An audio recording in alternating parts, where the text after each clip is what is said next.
शिव मंदिर में नंदी के कान में बोलने का क्या रहस्य है?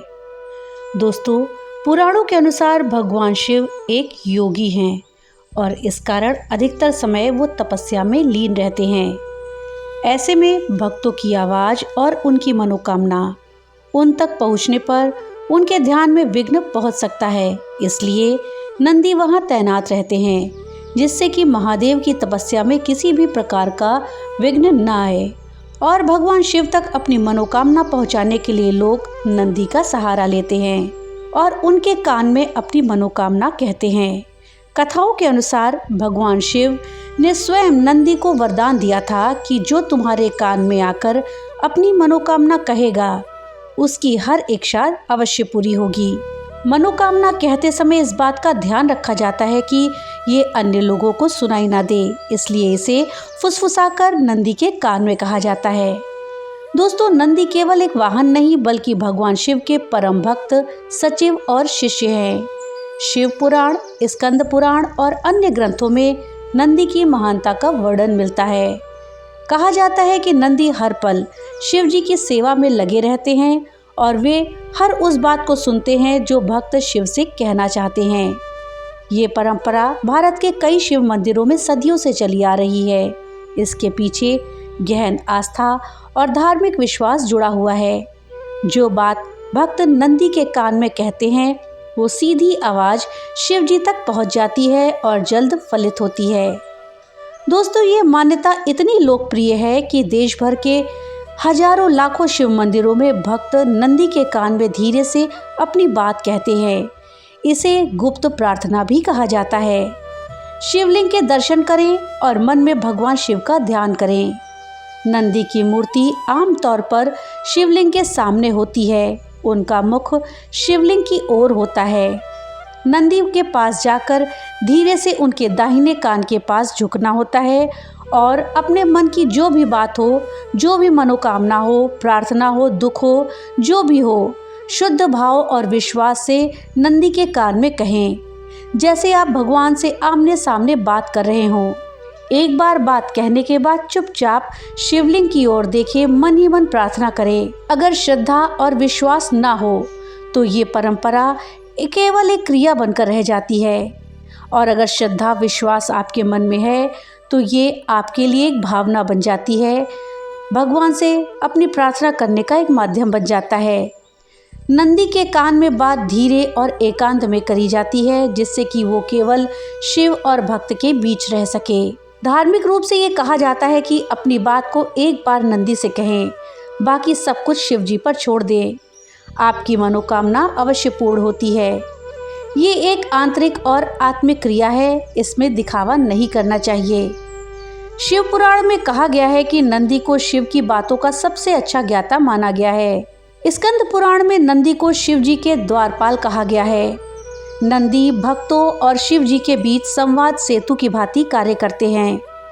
नंदी के कान में बात कहना केवल एक परंपरा नहीं है, बल्कि एक आत्मिक संवाद है। ये वो पल होता है जब भक्त अपने हृदय की सबसे गुप्त बात शिव तक पहुंचाने के लिए नंदी को माध्यम बनाते हैं। जब ये श्रद्धा और विश्वास से करा जाता है तो शिव जी भक्त की प्रार्थना अवश्य सुनते हैं और उसकी मनोकामनाओं को पूर्ण करते हैं। दोस्तों, अब एक सवाल होता है कि नंदी के किस कान में हमें मनोकामना कहनी चाहिए। तो धार्मिक मान्यताओं के अनुसार नंदी के दाहिने कान यानी कि राइट हैंड साइड की तरफ के कान में मनोकामना कहना सबसे शुभ माना जाता है। दाहिना कान धर्म, सकारात्मक ऊर्जा और देव कृपा से जुड़ा माना गया है। कुछ शास्त्रों में उल्लेख है कि दाहिना कान शिव तत्व का वाहक है। हालांकि कुछ स्थानों पर स्थानीय परंपराओं के अनुसार बाएं कान में भी मनोकामना कहने की प्रथा मिलती है, लेकिन शास्त्रीय मान्यता दाहिने कान को ही प्राथमिकता देती है। नंदी महाराज के कान में मनोकामना कहने के भी कुछ नियम बताए गए हैं। बिना शिव दर्शन किए सीधे नंदी के पास जाना उचित नहीं माना जाता है। कई मंदिरों में नंदी को छूना भी वर्जित होता है। दूरी बनाए रखते हुए झुककर मनोकामना कहनी चाहिए। शास्त्रों में कहा गया है कि नंदी केवल धर्म और कल्याण से जुड़ी हुई इच्छाएं ही शिव जी तक पहुंचाते हैं। जब इच्छा पूर्ण हो जाए तो शिव और नंदी का आभार व्यक्त करना आवश्यक माना गया है। नंदी महाराज के कान में मनोकामना कहने से पहले हमें ओम नमः शिवाय मंत्र का जाप जरूर करना चाहिए और फिर मनोकामना कहनी चाहिए।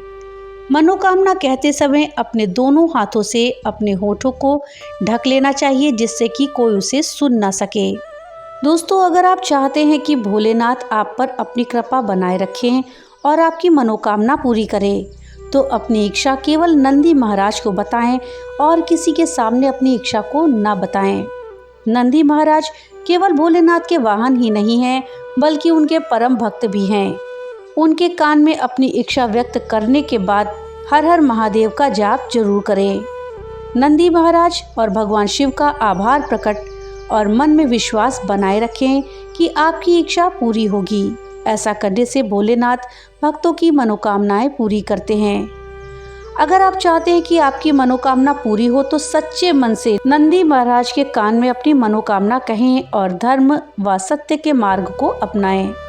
तो दोस्तों, ये थी जानकारी कि भगवान शिव के मंदिर में अपनी मनोकामना को पूर्ण करने के लिए नंदी के कान में क्यों बोला जाता है। जानकारी आपको कैसी लगी हमें कमेंट बॉक्स में लिख करके जरूर बताइएगा। वीडियो अगर थोड़ी सी भी अच्छी लगी हो तो वीडियो को लाइक करिएगा और ज़्यादा से ज़्यादा शेयर करिएगा, जिससे कि ये जानकारी अधिकतर लोगों तक पहुँच पाए। और हाँ, अगर चैनल पे पहली बार आए हैं तो कृपया चैनल को सब्सक्राइब कर लीजिएगा और बेल आइकन दबाना ना भूलें, जिससे कि मेरी वीडियो सबसे पहले आप तक पहुंच सके। तो मिलते हैं अगली एक नई वीडियो के साथ, तब तक के लिए राधे राधे।